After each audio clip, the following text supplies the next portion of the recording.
Köszöntöm Önöket a Nemzeti Színház online adásában, ezúttal egy rendhagyó vendéggel, hiszen nem valamelyik színművészünket szólítjuk meg, hanem a Nemzeti Színházzal különleges kapcsolatot ápoló norvég származású rendező Eirik Stubø, aki különleges kapcsolattal bír a Nemzeti Színházzal, 3-szor is járt már nálunk előadásával, 2017-ben először ugye az Amerikai Elektrával, még akkor az oszlói Norvég Színház társulatával, később immár a stockholmi Dramaterne, vagyis a Királyi Színházzal jött egy nyári és Svédországban című előadást mutatták be a tavalyi Mitemen, és Stubø úr tavaly decemberben ugye a Médiáját mutatta be immára a Nemzeti Színház saját társulatával, úgyhogy ő több ágon is kapaszkodik, és több karral is kapaszkodik a Nemzeti Színházhoz, és mi nagyon örülünk ennek a különleges kapcsolatnak.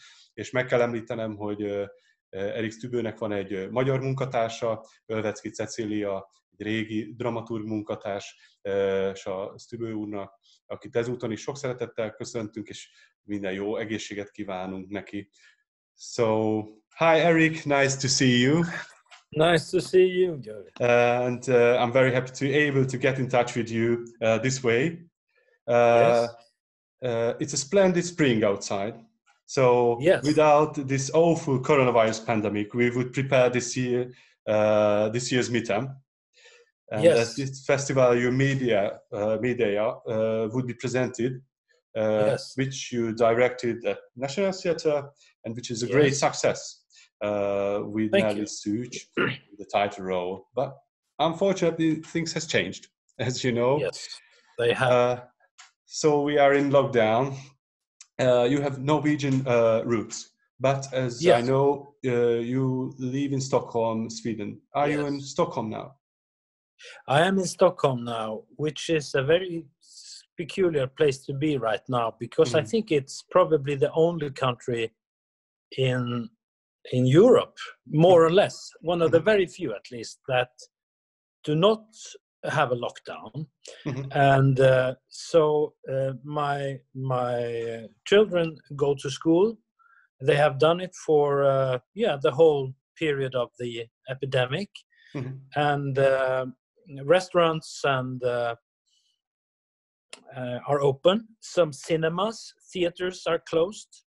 But basically to walk around in Stockholm is very much like a little bit fewer people, but not really such a big difference from everyday life. So it's strange to hear all the reports from Norway, where my family lives, and parts of my family lives, and I have friends that tell me about a very different situation. Of course, it is a fact that compared to the neighbor countries of the Scandinavian area, Sweden have more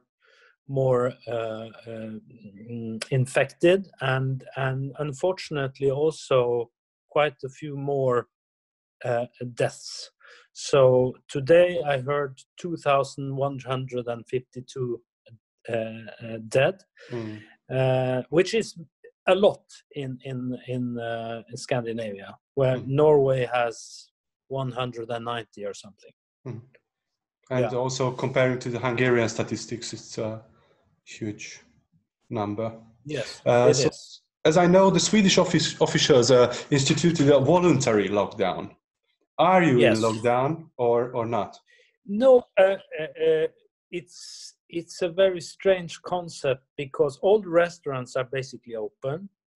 And as you said, it's spring, and the weather at the last few days were beautiful, excellent, and warm.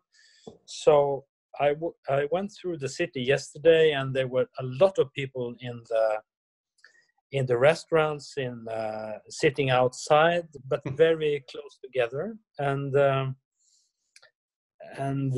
so it works in the sense that I'm sure that many people isolate themselves voluntarily, but quite a big number of people, obviously, when they see an open restaurant, they go there, or they go to the hairdresser, or they go to the stores and the supermarkets as they are open. So it's very simple. I think it's a bit problematic, this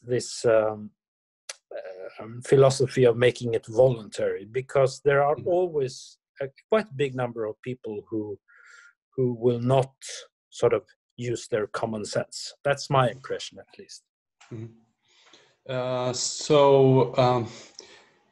With or without lockdown, it's a very strange new situation in our lives. Yes, it is. Is it a possibility for you to maybe discover new plays or novels? Do you have more time to discover new things?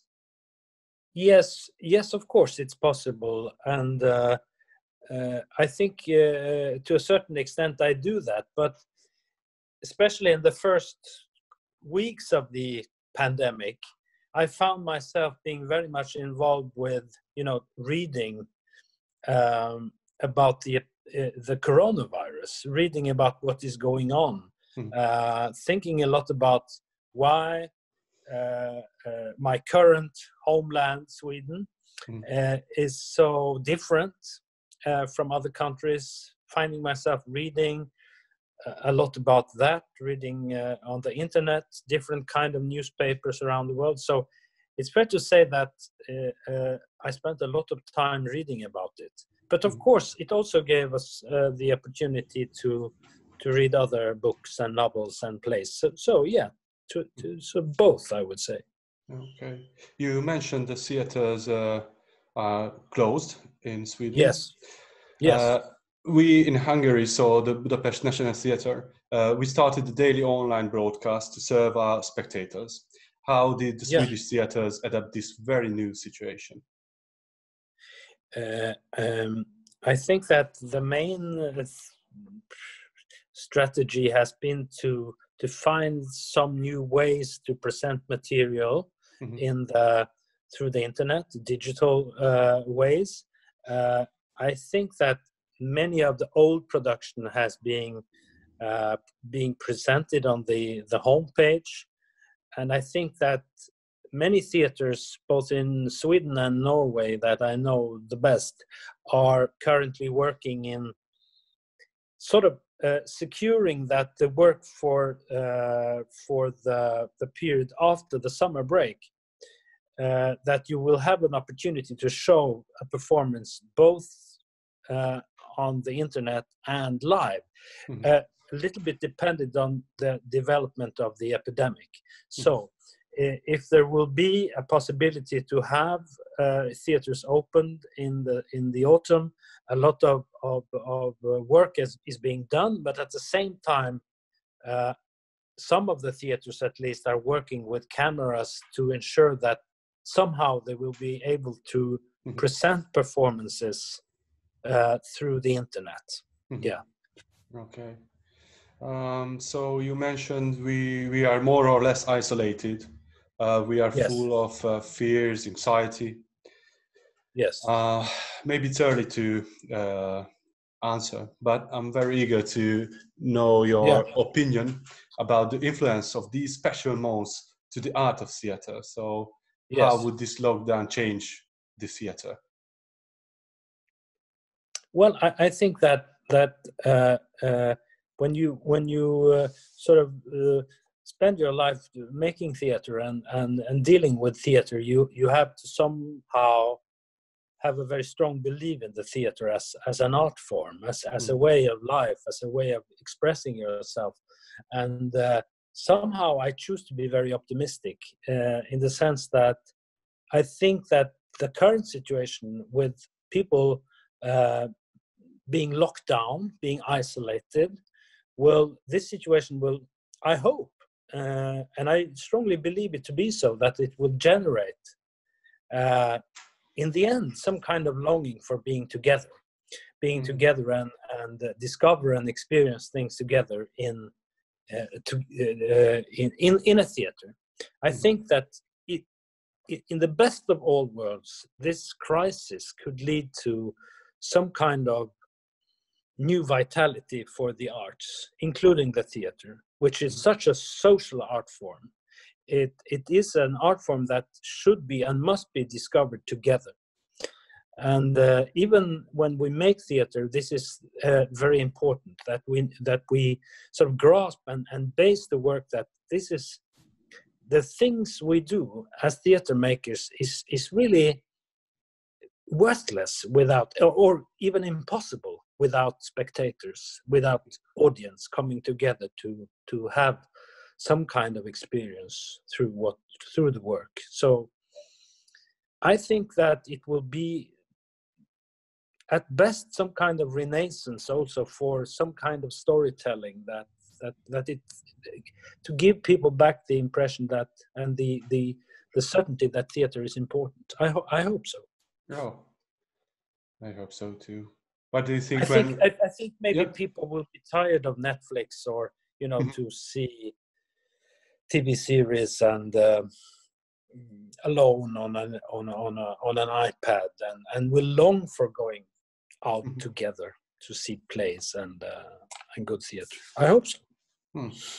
What do you think? When are we going to meet again in Budapest? That is a good question. I hope sometime in the autumn that we will meet.